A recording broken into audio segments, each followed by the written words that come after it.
So it's just now 6:02, and I can see that we already have 63 people on the Zoom. So I think we should get started.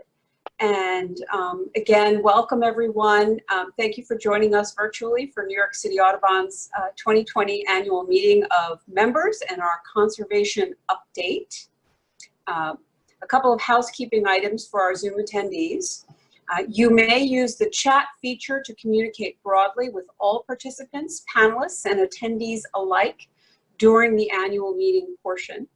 And we will be disabling that chat feature after that meeting portion of the presentation. So I encourage you, please use the Q&A function to ask a question or to submit a question, and we'll be monitoring questions throughout, and we will share them with our panelists during the moderated Q&A later on in the program. So again, feel free to use the chat feature during the first portion of the meeting, the annual meeting portion, and then the Q&A is there to ask questions that we'll address later on. I'd also like to acknowledge that today, June 10, marks first observance of strike for Black Lives, Shutdown STEM, and Shutdown Academia. This is a one-day strike that was organized by members of our science and academic communities, and we too recognize that our academic institutions and research collaborations, despite big talk about diversity, equity, and inclusion, have ultimately failed Black people. In solidarity, we've refrained from social media posting and scientific work today. And as the day closes, we're here to hold our annual meeting as described in our bylaws, mindful of the need to listen, to learn, and to actively combat racism in our community and our industry, be it overt, subliminal, or unintended. Black lives matter, and Black birders matter. So thank you again for joining us tonight, and to open the annual meeting formally, I turn to our board secretary, Sandy Ewing, to share results of our annual board election. Sandy. Thanks, Catherine, and welcome everyone to our annual meeting of members. This is an unusual, our first ever annual meeting of members held on Zoom. We'll keep the meeting brief so we have time for the rest of the program. Although the meeting is unusual, the voting by members for the officers and directors that make up our board was held the same as always, online and by mail. The voting concluded yesterday, and I'm pleased to say that sufficient members participated and voted so that all of our candidates have been elected. So I'm going to go through them. Among the officers, Karen Benfield has been elected to be our new president, and Deborah Laurel elected as our new secretary. Sally Jeffords has been re-elected to a second term as vice president. Among directors, I'm very pleased that two new directors have been elected, Stephen Dean and Elizabeth Norman. And in addition, a number of current board members have been re-elected to second terms as directors: Seth Ausubel, Rich Freed, Jenny Meritz, Dick Veet, and myself. So thank you all for voting, and I will now turn things over to our outgoing president, Jeff Kimball, for his last official act, his swan song as president. All yours, Jeff.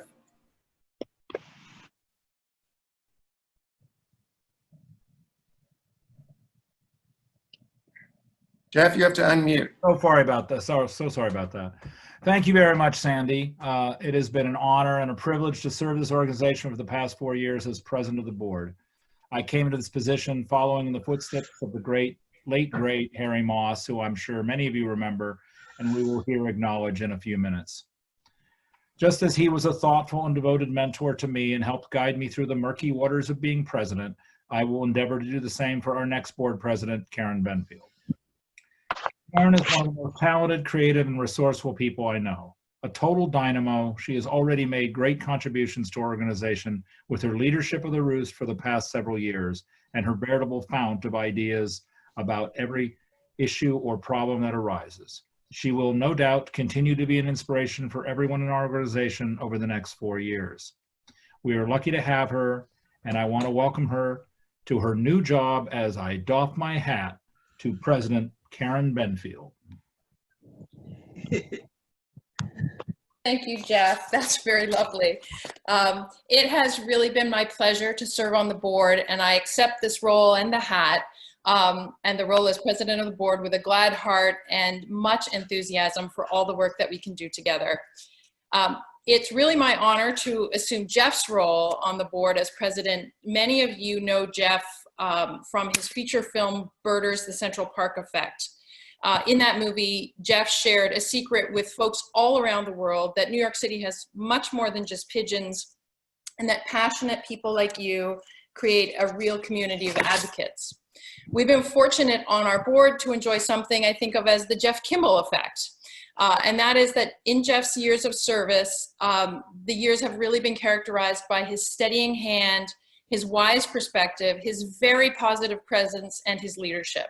Jeff shepherded the creation of our recent strategic plan, which will guide us forward for the next 5 years in all the areas where we know we can make important impacts in the city for the environment and birds. We don't lose Jeff. He will continue to serve on the board chairing our nominating committee, and he'll continue to lend his voice and his wisdom to our efforts as a nonprofit board. We also have some changes to share in our governance. We welcome board member and architect Deborah Laurel as an officer and our new secretary. Deb assumes the keyboard from board member Sandy Ewing, whom you've just heard from. Sandy has done an amazing job capturing all our meetings and work and ideas as secretary. We're very excited to welcome 2 new board members. Stephen Dean brings a background in law and education to our board, and he is an attorney and also a dad of a young birder. Elizabeth Norman is a longtime volunteer who will share her finance background and expertise with us, and both Stephen and Elizabeth are keen to be active voices in our advocacy work as we look ahead and expand what we can be for New York City's avian biodiversity and for all conservation-minded New Yorkers. So welcome to both of you. If you can wave to everybody. And our board stands on the shoulders of all the volunteer directors who have preceded us, and we're proud to build on the work already underway at New York City Audubon. We continue to work for avian advocacy, for science, for habitat protection, outreach, and education. And at this moment, we reaffirm our commitment already underway to offer expanded walks and programming aimed at welcoming and including Black birders, underserved communities, youth, and birders of color. There's much work to do, and I look forward to working with all of you to accomplish it. I turn the meeting over now to Sandy Ewing. Thanks, Sandy.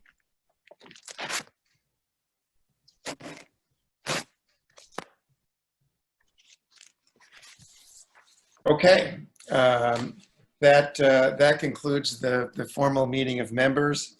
And so as not to distract from the tribute to our late former board president and the rest of the program, we're going to turn off the chat function, but the Q&A function will remain open for questions. Catherine?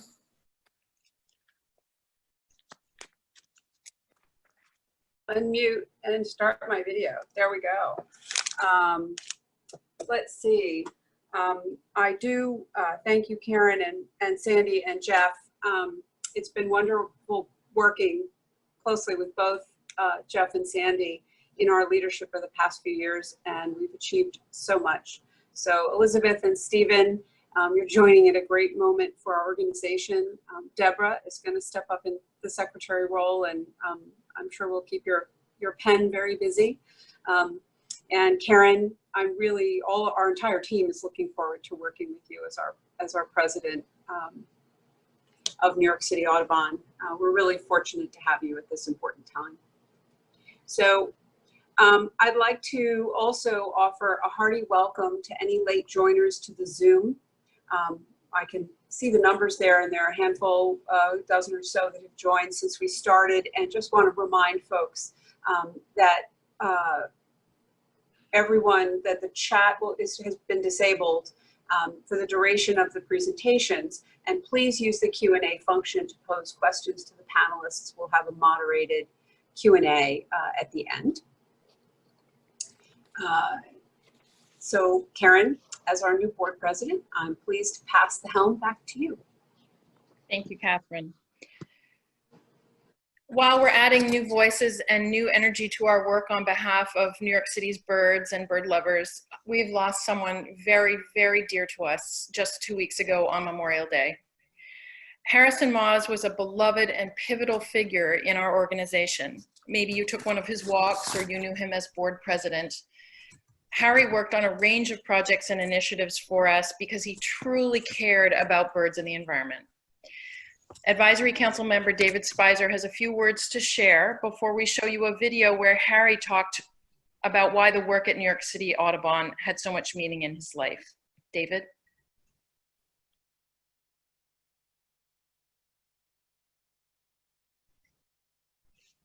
Who is this Harrison D. Maas? I often wondered when I perused the list of board and advisory council names of New York City Audubon in the late 90s.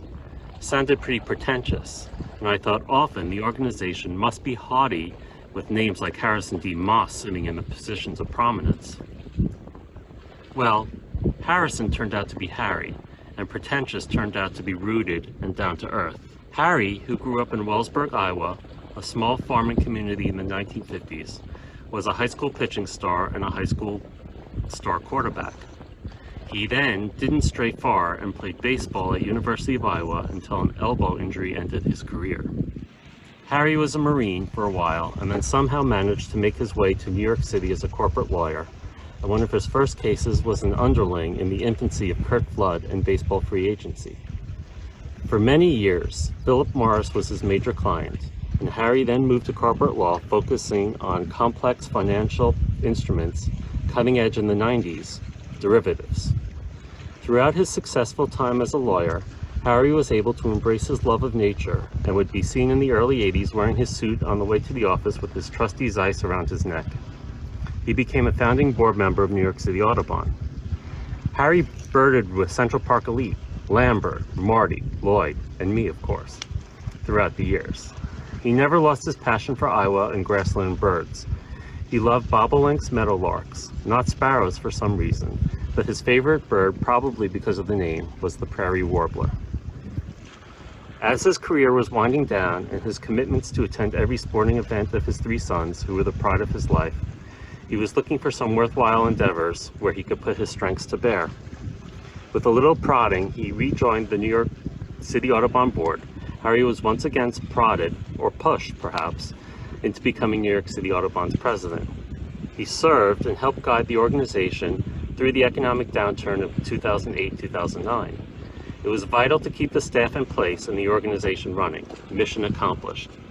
His great passion with New York City Audubon was after Superstorm Sandy to organize the birding community and undertake the huge project and process of having Jamaica Bay Wildlife Refuge rebuilt. Harry was a World War II historian, puzzle builder, die-hard sports fan, and Iowa Hawkeye allegiant. He loved to take walks, and most importantly, loved the environment and birds, and his family. He loved the history of birds, the facts and figures, migration routes, breeding densities, dates of arrivals. He enjoyed figuring out the best routes for going on our next outing, and emailing contacts to ensure our trips would be successful. Harry loved birds for many reasons, and his impact on the birding community will not be forgotten. We will miss you, Harrison D. Maas, the small farm boy from Iowa who became New York City's Harry. A true guiding light, and a friend I will never be able to make again. We had a house in East Hampton, and there was a nice deck in front with a bird bath, and a little yellow bird showed up in there. And I saw that, and I said, "What is that?" And I said, "It must be a canary or something." And my then soon-to-be wife said, "No, I don't think that's a canary. Why don't you buy a bird book next time we're in town?" So I did. I think it turned out it was a prairie warbler, because their habitat was very close to where the house was. And I just started birding in East Hampton, and so that's kind of how I got started. I've gotten a lot of pleasure out of it. It's a challenge, particularly this time of year when they're not singing, they're in this foliage, and they're bopping in and out. I mean, you just kind of say, you just finally give up. You say, there's a little bird up there. I don't know what it is. I'm never going to know. It actually looks like a Cape May. I find birders in general, particularly in Central Park, one, to be very friendly, and two, to be very sharing with what they saw. You meet somebody who you didn't even know, and they're wearing binoculars and you're carrying binoculars, and you say, hi, how you doing? And they'll say, pretty good. And they'll say, oh, we had a Cape May warbler down by these. Almost everybody who birds has an interest in nature or the environment beyond just looking at birds and crossing off the list. I originally got involved way back sometime in the 2 or 3 years after the organization was founded. But there was no organization that not only did any bird work in New York City, but any environmental work or any wildlife conservation work. New York City Audubon was kind of the first group to actively take a position of, look, we're going to try and do positive work towards improving bird habitat, and by improving bird habitat, it benefits wildlife in general, it benefits the population of New York. It started off purely volunteer. All the directors did all of the work, whether it was going and advocating, to save something in Central Park. It was one of the directors volunteering, oh yeah, I'll do that. There's a black-throated blue warbler, male. Isn't that amazing? I was a corporate lawyer. I enjoyed being a corporate lawyer. I had a lot of fun. It was a challenge, all that stuff. But yeah, it didn't give me a lot of personal satisfaction that I helped XYZ Corp make $100,000 more this year than they did last year. There's not a lot of social satisfaction in that. But there is a lot of personal satisfaction in not only going out and birding, but in then doing something to help birds, to help the birding cause, to help the environment.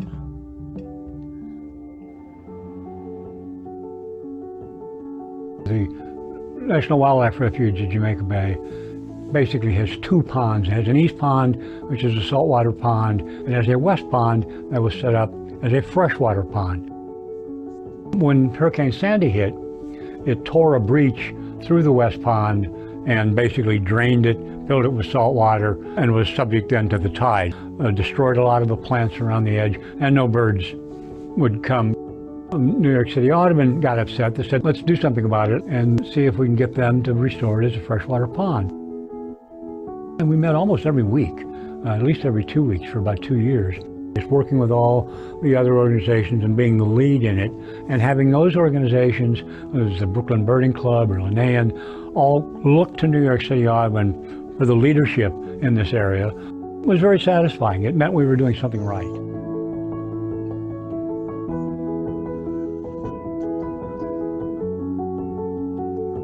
It was a clear victory for the coalition and a clear victory for New York City Audubon. All of the green becomes more important as more of the cement and aluminum goes up.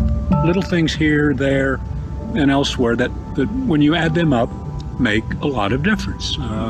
It's, I'm very proud to be a part of that. And it's very enjoyable being a part of that. It makes you feel better when you go to bed at night.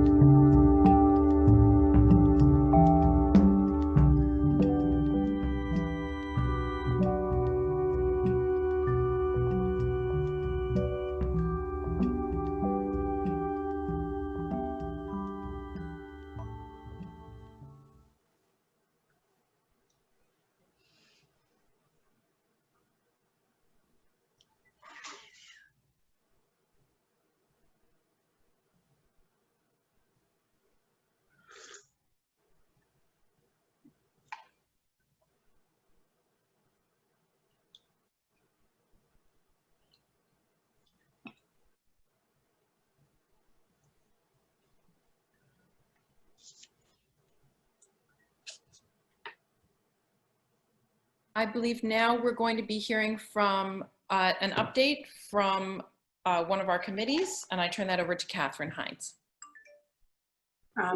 Thank you, Karen. I would like to say Harry was the president of our board when I was hired, and I benefited enormously from his personal support and guidance over the past 6 years, and so his continuing quiet influence will be missing. there too. And I have to say, you know, we're living in a unique time of disruption, and the pandemic had already altered the ways in which we live and work, and the ways in which we enjoy and protect birds, and the ways in which we interact with one another.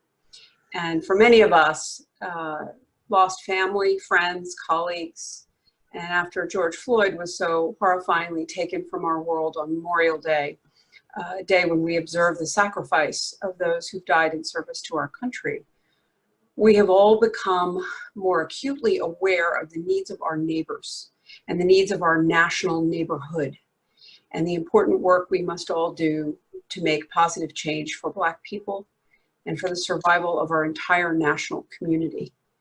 And closer to home on Memorial Day, we were stunned by the racist attack on our board member, Chris Cooper, in Central Park, as he advocated for birds, doing something many of us feel called upon to do. This was a shocking example of racism in the midst of our urban oasis, and we are all thankful that Chris came to no harm. Chris is with us tonight and agreed to offer some words of wisdom. Chris? Hi, Catherine. Hi, everybody. I don't know that I have any special wisdom to offer except to say thank you to everybody who's really shown tremendous support and send me really nice messages. That's been really great. I don't like to focus too much on that one incident because it's not really about that. It's about the underlying racial bias that this person tapped into with what she did. And it's the same racial bias that has been plaguing our country for a long time and led to George Floyd's death. So I think that's what we really need as a country to focus on. And it's something we as an organization can focus on. And we're trying to do that. We have a great equity, diversity, and inclusion committee chaired by a dynamo, Kelly Quinones.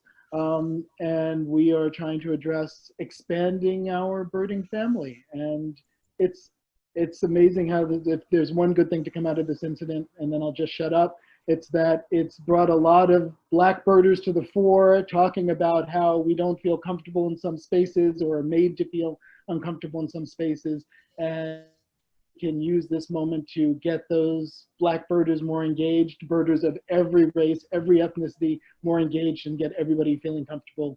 That's great, and that's got to be part of our mission.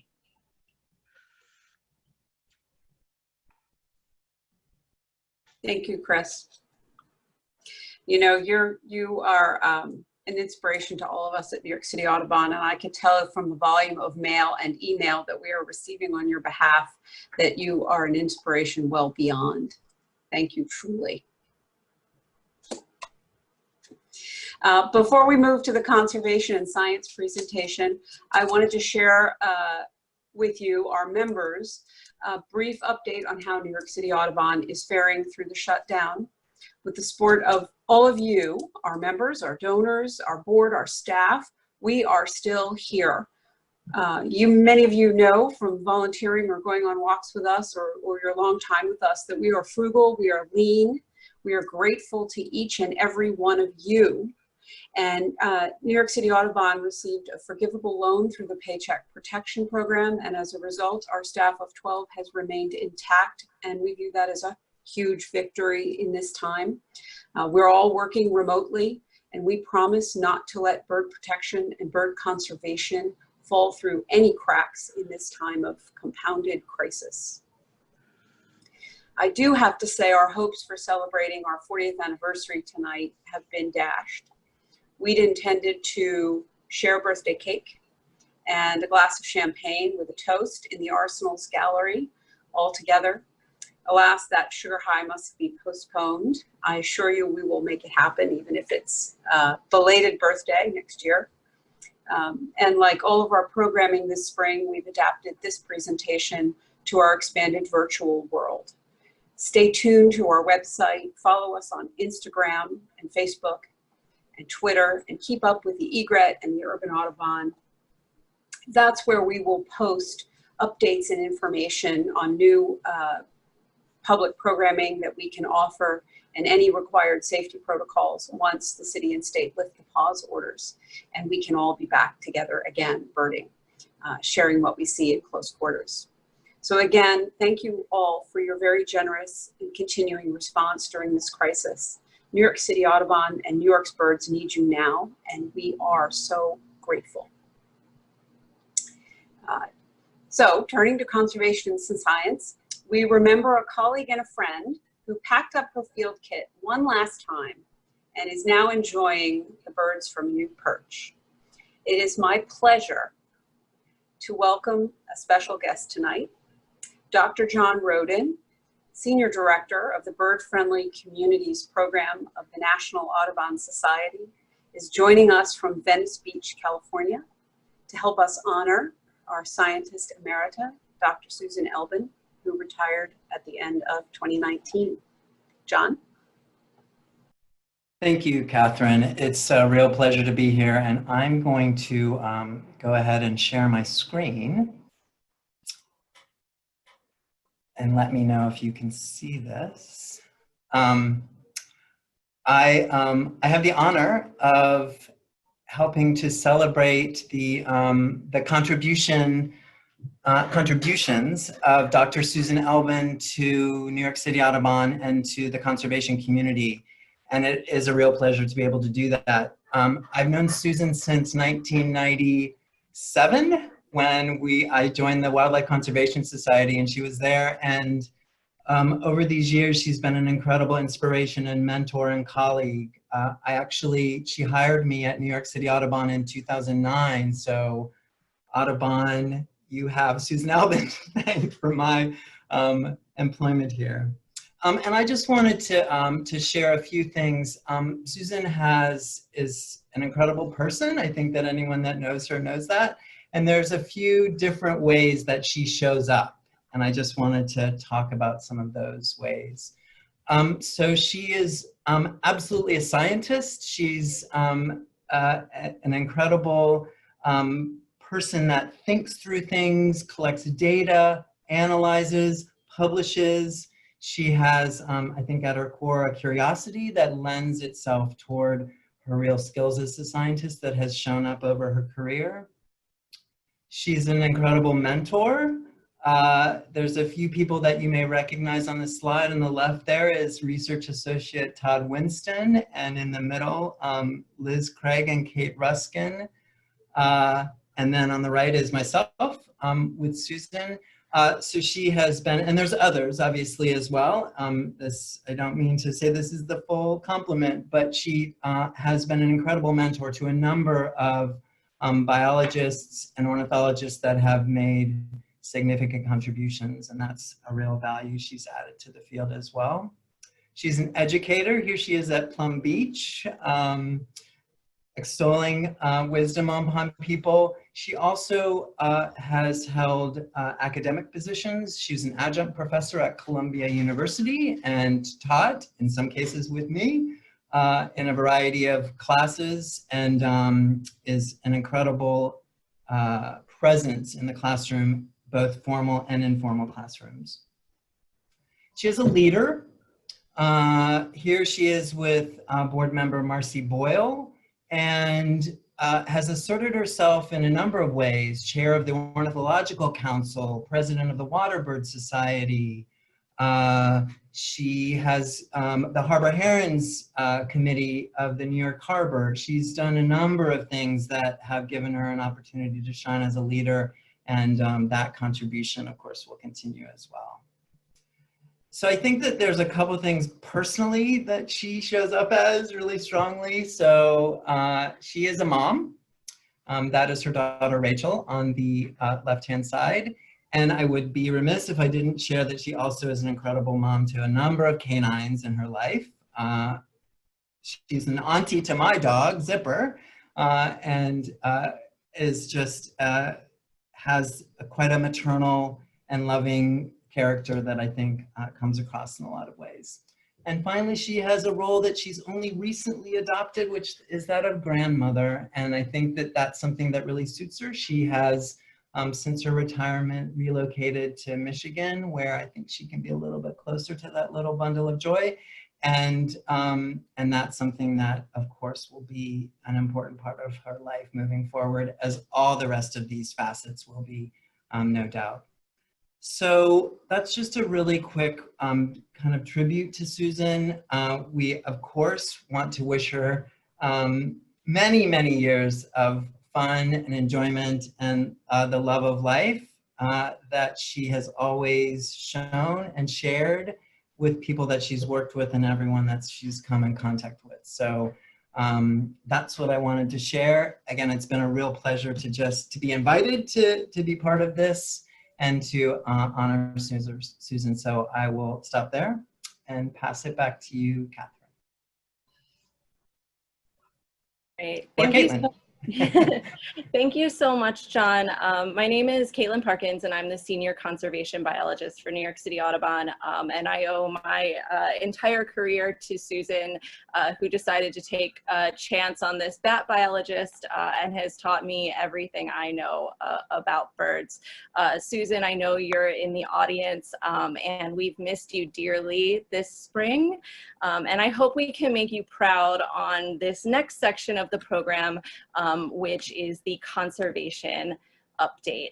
And so today you're going to be hearing about a selection of our conservation work and our victories from the past year.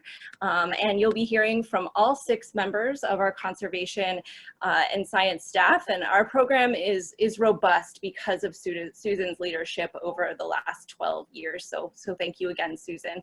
So in addition to me today, you're going to be hearing from our field biologist, Emilio Taban, Todd Winston in his role as Harbor Heron Survey Leader, Aurora Crooks, our Conservation Associate, Molly Adams, our Advocacy and Outreach Manager, and Dr. Dustin Partridge, our Green Roof Manager, who I do want to acknowledge recently completed his PhD work at Fordham University. So we're really excited to hear from him as well. So I'll get started. We have been continuing our work with the common tern colony that exists on Governor's Island, Lima Pier. Last year, we were able to capture and band 60 birds, 29 chicks, and 31 adults. If you remember from the previous conservation update the year before, we had put out 10 geolocators that were attached to those birds for a year, and we were able to recover 4 of those geolocators off of birds, and 3 of them collected data. So we're in the process of analyzing the data, which will show us essentially where those birds were over the course of the winter.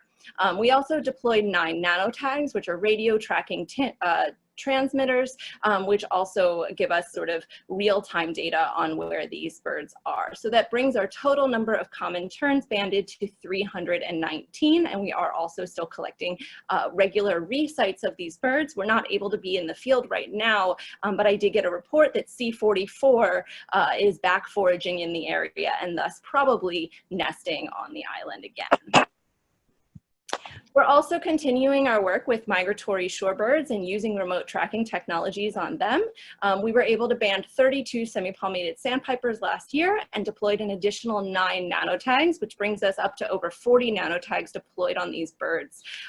This work is really important because combined data from both tags and nanotags can give us a good picture of where these birds are moving. And we've decided we're working and collaborating with 10 other institutions to put all of our data together and look at broad scale patterns of movement of semi-palmated sandpipers, the Atlantic population, the Eastern population, over the course of their migration. So we're excited to share the results of that paper once we have it wrapped up and finished. This is just a map of where one of our birds moved using nanotag tracking on the left, and then also some regular band resightings of our birds on the right. And also related to this work, we are continuing to do our horseshoe crab monitoring, which is a community science program that last year engaged nearly 200 volunteers in collecting that data in collaboration with Cornell Cooperative Extension.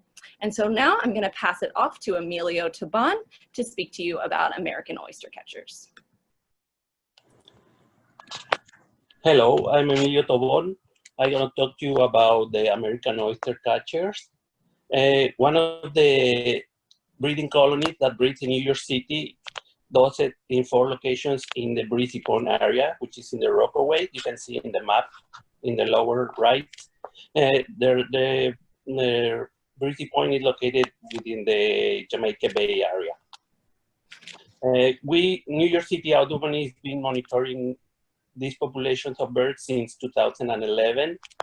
By 2019, we have 36 pairs breeding in the area, and we have 21 chicks that hatch and 11 chicks that fledge in the area.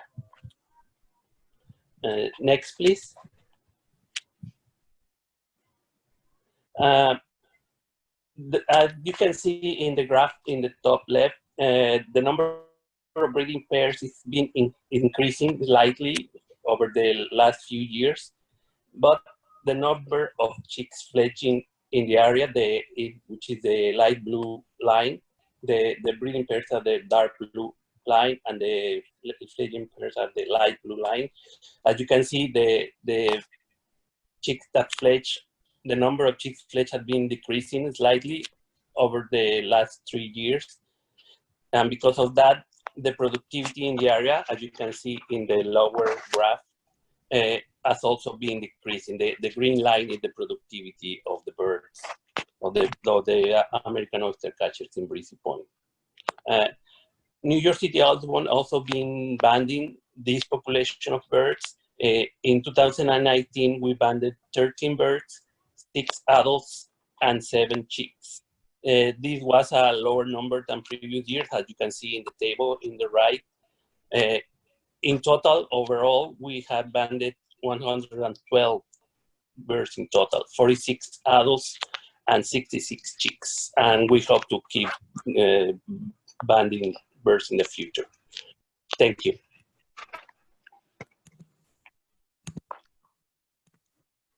Hi, everybody.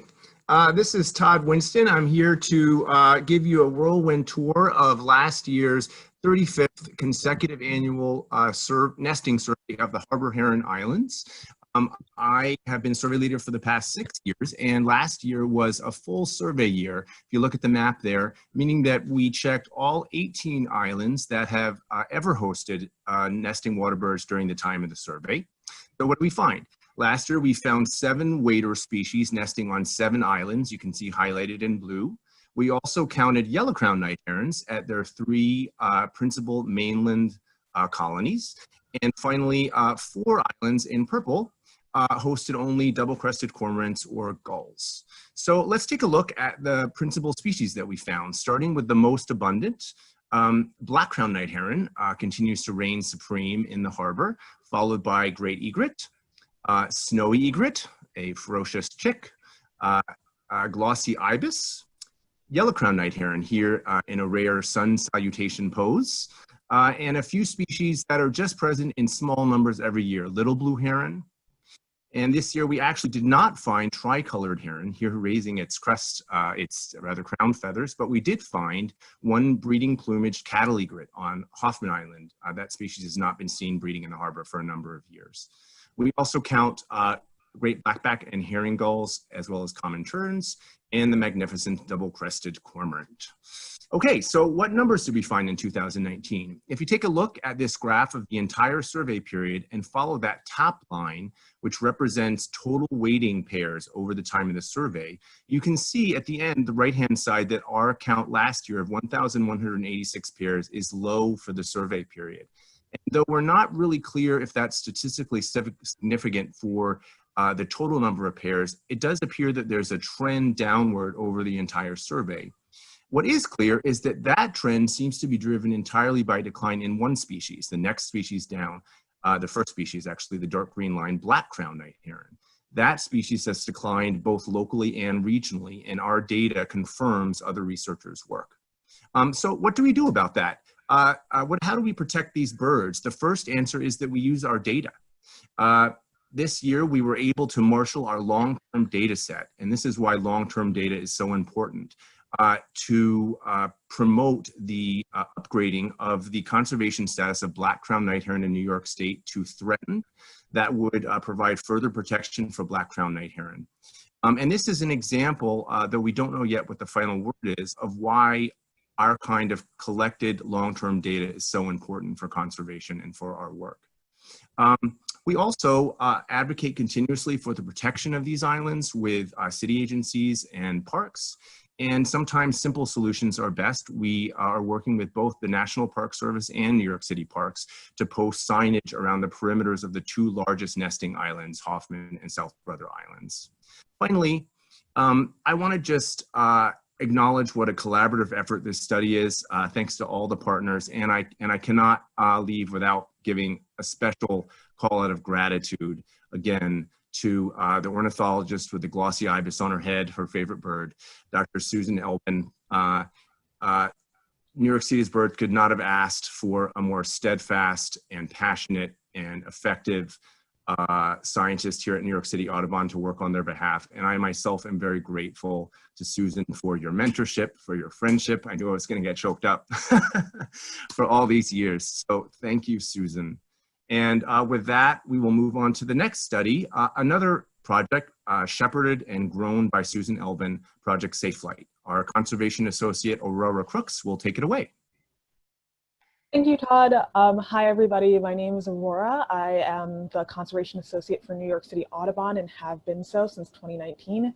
So I'm just going to give you guys a really quick update about some of our community science initiatives, namely Project Safe Flight and Tribute in Light for the year 2019.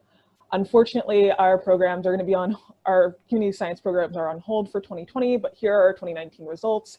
And you can see some of our specimens or some of our little fallen friends that we have been finding over spring and fall migrations for 2019. And so the data is, our results were 215 birds were found, unfortunately, 44 unique species of birds, some of them including the white-throated sparrow, one of our known super colliders, the common yellowthroat, the dark-eyed junco, ovenbirds, hermit thrushes, kinglets of a few sorts, black and white warblers, woodcocks, catbirds, song sparrows, and it continues. So those are some of our top colliders, but 44 in total. 177 were dead, 38 were found injured, and those injured birds were taken to the Wild Bird Fund for rehabilitation. And during our spring migration, a total of 27 volunteers went on 3 routes in the early morning, scouting for these birds and looking for this data on New York City Audubon's behalf. I will also note that for spring migration, all of these were in Manhattan. So for fall migration, the routes were added. We added one in Brooklyn Bridge Park, so that there is also Brooklyn and Manhattan being monitored, and we had 32 volunteers. So a total of about 60 volunteers kind of did this painstaking work and this painful work because on the behalf of birds in New York City and for New York City Audubon in order for us to find data and mitigate that data into solutions. And with that said, I will also talk about the dazzling light problem that we also monitor, which culminates in our Tribute in Light on September 11th. So for 2019, we had 4 shifts for monitoring over a course of 10 hours, 8 to 10 p.m., 10 to 12 a.m., 12 to 2 a.m., 2 to 4, and 4 to 6. So 16 volunteers spent the night over the course of 10 hours monitoring and found 16 unique species of birds. You can see on the map on the left the population density that we were able to catch around early in the morning. And the culminating data point for that would be that the lights were turned off for a total of 3 times, and all of these were turned off after 3 a.m. So without our dedicated volunteers monitoring this, or without any of the ornithologists on staff who spend their nights monitoring this, these birds would have kind of continued to continually loop until they perished. So thank you all for everyone who could contribute to our community science programs, like Susan, Caitlin, Todd, anyone on the conservation staff, all of our ornithologists. And we're keeping an eye out to make sure that we can try to continue our community science programs in the future, though right now our community science programs like horseshoe crab monitoring and Project Safe Flight are paused. You can still enter bird casualties on dBird. And with that said, that's all I have today. All right. Hi, everyone. I'm Molly. I started last February as the Advocacy and Outreach Manager for New York City Audubon. And then in March the following month, Bill INT 1482 was introduced in the City Council proposing a change to the New York City Building Code requiring all new construction to use only bird-safe glass. We quickly put together a working group with partners of architects, conservationists, and policy folks, and worked with City Council to amend the bill to allow bird-friendly materials besides glass and to require them only on the first 75 feet of the building. After a few rounds of amendments, together we made the bill both adoptable, practical, and enforceable. Advocacy volunteers were heavily involved in our media campaign that included emailing, calling, tweeting, and sending postcards to City Council members, and more than 30 organized testimonies in support of the bill at its public hearing. Over the year, the bill gained a ton of momentum and passed in December with a City Council vote of 43-3. So as of now, all new buildings constructed starting in January 2021 in New York City will be required by law to be bird friendly. Next slide.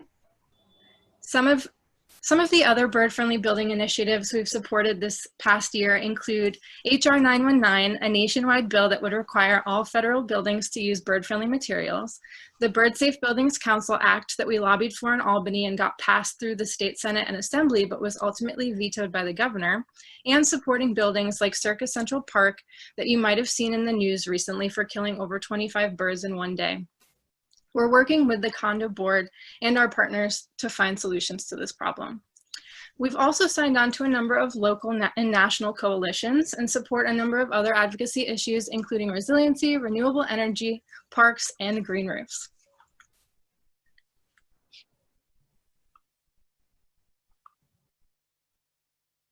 Hi all, Dustin Partridge here. And thanks for that segue, Molly. This past year was a very productive year for green roofs in the city and for wildlife on green roofs. We wrapped up our monitoring of Kingsland wildflowers as well as continued monitoring the Javits Center green roof. And these roofs are showing to be pretty important for bird and wildlife conservation. For example, the Javits Center green roof has over 34 bird species, 19 species of native bees, 5 species of bats, and 13 butterfly species. And it's actually a pretty long-term data set now. We're in our 6th year of recording there, and using this data, we've recently published some of our findings in Northeastern Naturalist, which demonstrate that bat activity correlates pretty closely with moth abundance on green roofs. So when moths are there, bats are also there. We also had a soft launch of our Certified Wild program, which is a program that is it certifies green roofs and other ground level green space habitats in the city for wildlife and improves them. And then also we had the Green Roof Researchers Alliance, which was, we had a number of accomplishments that we achieved, and I just wanted to share one in particular, which is our website. And everybody can take a look at this at greenroofsnyc.com. If you have any questions about green roofs, they can be found on the site. We discuss the benefits, environmental benefits, biodiversity, some of the policy in the city, and some of the design engineering, as well as curriculum. And something else that's fun is you can visit our map of the green roofs in New York City, and you can take a virtual tour of basically a bird's eye view of the city, and you can fly through New York and look at all the different green roofs that are around. And also, part of the Green Roof Researchers Alliance, we had 2 legislative accomplishments this year. The first one being the green roof tax abatement, which it revamped the existing green roof tax abatement to actually be usable. And what this offers is $15 per square foot in priority areas. And priority areas are areas that have historically been ignored, and they tend to lack green space as well as have stormwater issues. Also, working with partners, we were able to get local laws 92 and 94 passed, which require all new buildings built in New York City to have green roofs or solar roofs installed and covering 100% of the rooftop space. Thank you. Thanks so much, Dustin. And thank you to all of our conservation and science funders that provide leadership support for our programs listed here.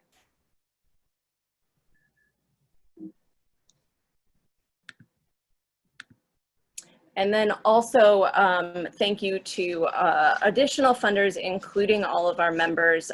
Your dues provide a substantial part of our budget, and every single one of you count. Our work is simply not possible without your support. And I know that many of you are also volunteers with us, and we really could not do what we do without our members and volunteers.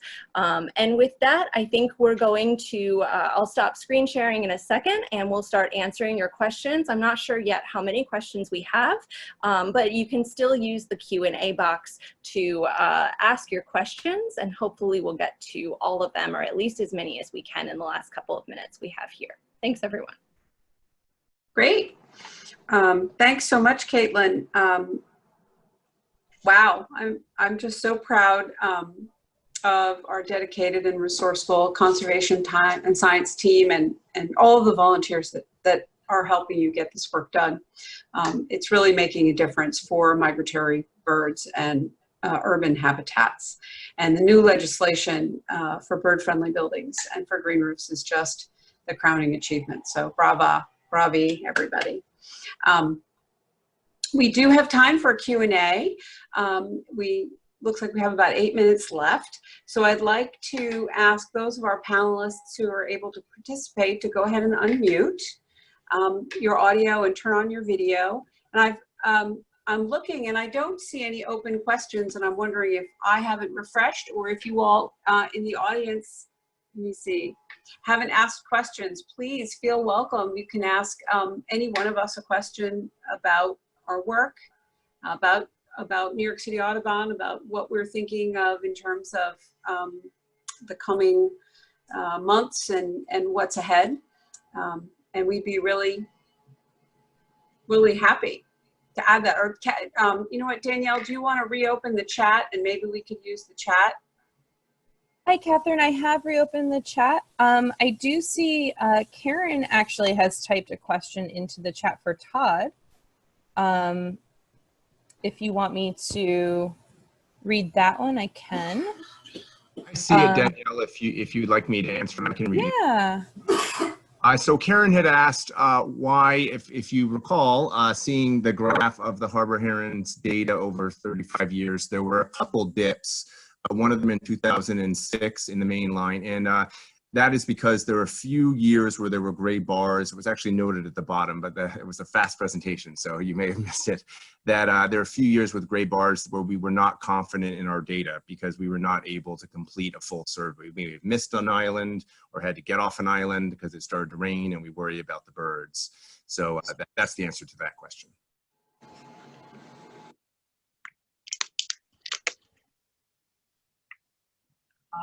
Okay, I'm not seeing. Does the chat go top down? Yeah, do I see a question from Mary Ting, Catherine? Yeah, I know, I can't see the questions, not sure why. Okay. I can't see that, so I'm looking. Go ahead, I think we should. Do you want me to read this question? Sure, please. Okay, I'm happy to. So this question is, any progress on the issues NYC Parks and Community Gardens use of rodenticide? So it's a rodenticide question. I can take that question.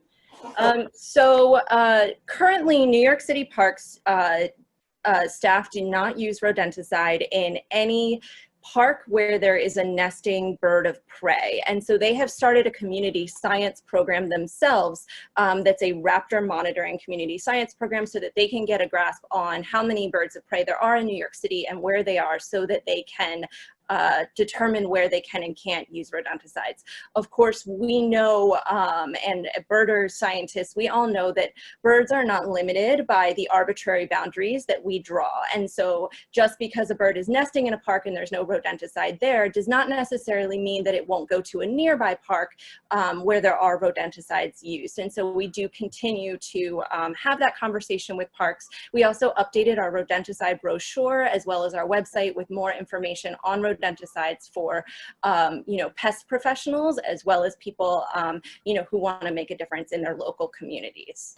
If you have suggestions for outreach that we could do around rodenticide, I'd love to hear more ideas, and please do reach out to us about it.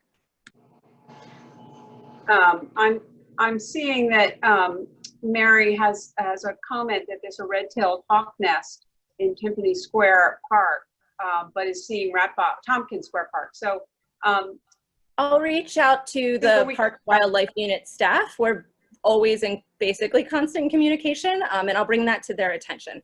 It's possible that they just don't know. It's also possible sometimes people put their own rat boxes and bait boxes out, and so parks might just not know about it. So I'll bring that to their attention. Thanks.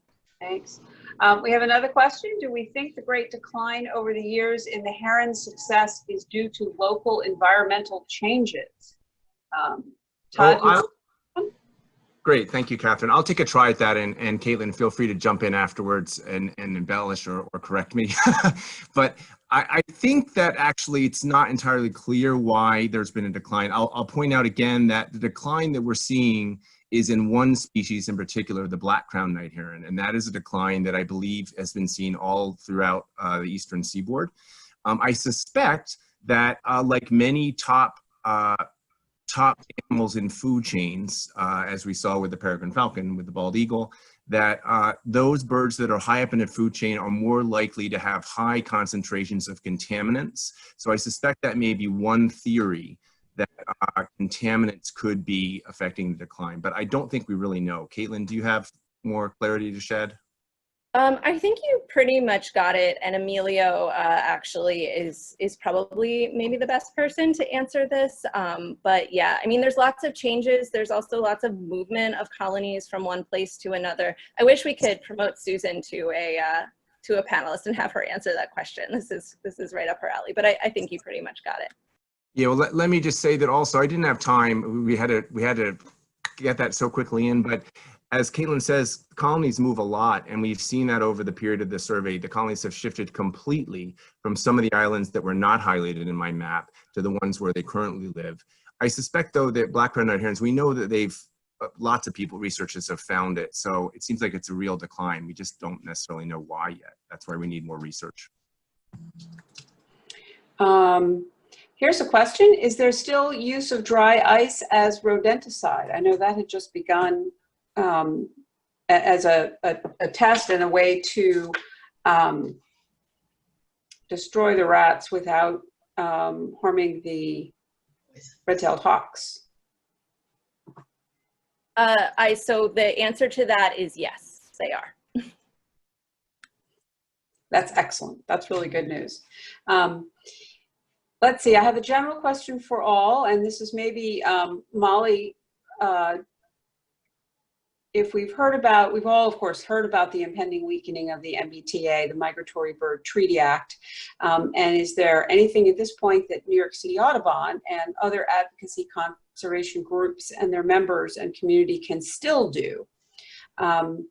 So maybe Molly, you could address what we're doing with the MBTA in partnership with the American Bird Conservancy and the National Audubon Society. Sure. Yeah. So both American Bird Conservancy and National Audubon have really easy forms that you can fill out on their website to ask your Congress member to strengthen and support the Migratory Bird Protection Act. I can try to copy and paste this into the chat so that you can easily fill it out online. And New York City Audubon, of course, has sent in letters in support of this as well as an organization. Great.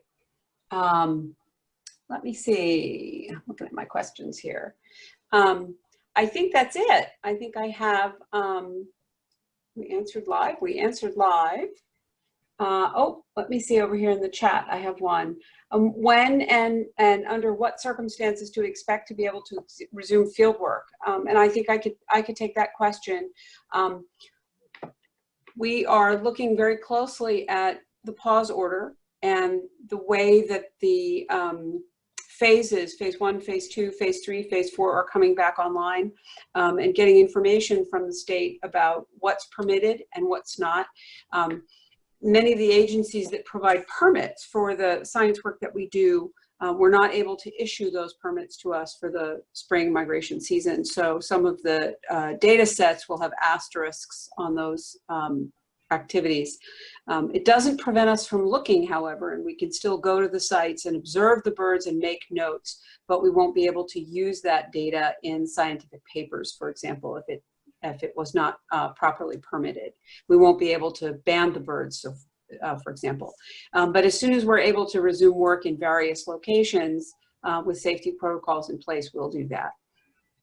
It looks like there's another question about birding trips. So the answer there is yes, all of the birding activities from the spring were canceled, certainly through the end of June. We are looking to see if we can run the Adirondack trip at the beginning of July, which is going to upstate New York, which is soon to be in phase 3.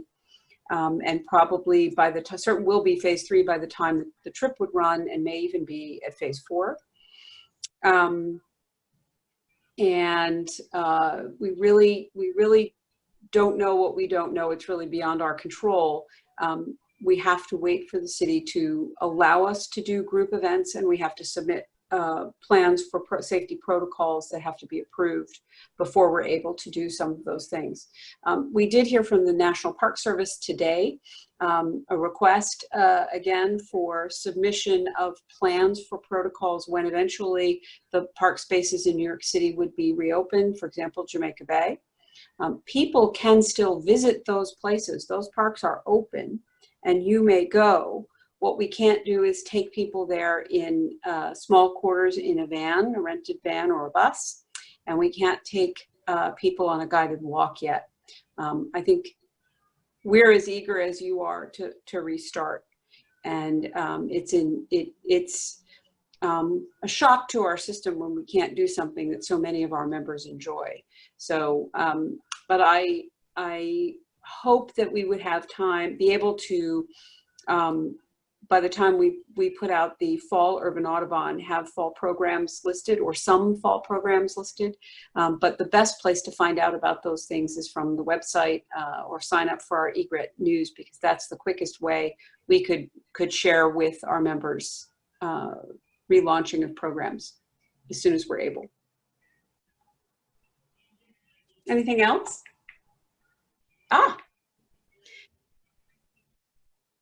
I like that report. Happy to report that the Trust for Governor's Island is using dry ice for rodent control. That's great news.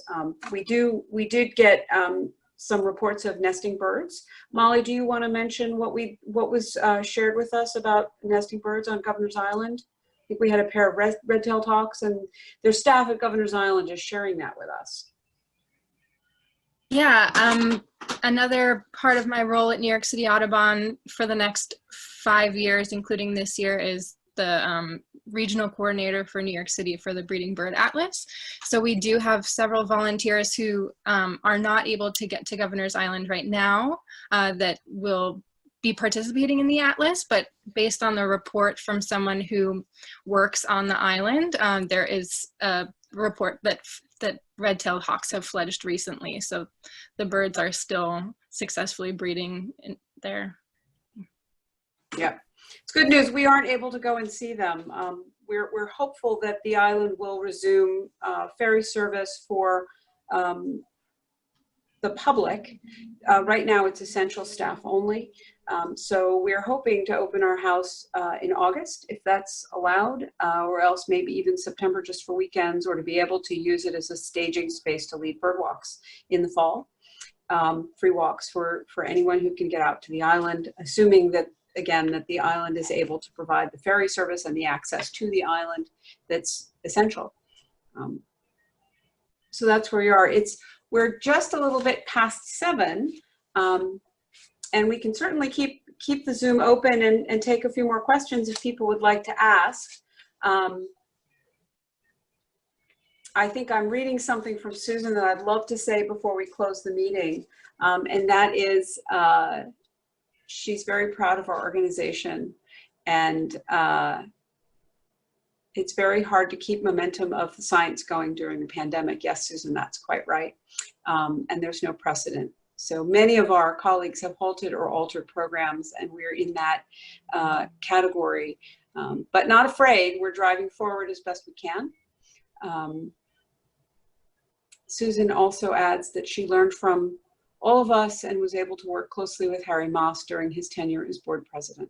So Susan, we're glad to have you and honored to have you as our scientist emerita for now. I would like to say we hope to engage a director of conservation and science soon.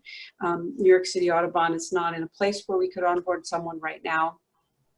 with the closure of the office, but we do look forward to fully reopening with the rest of our city. And because of all of you, we are strong, we are intact, and we are ready to emerge. So thank you all very much for joining us tonight.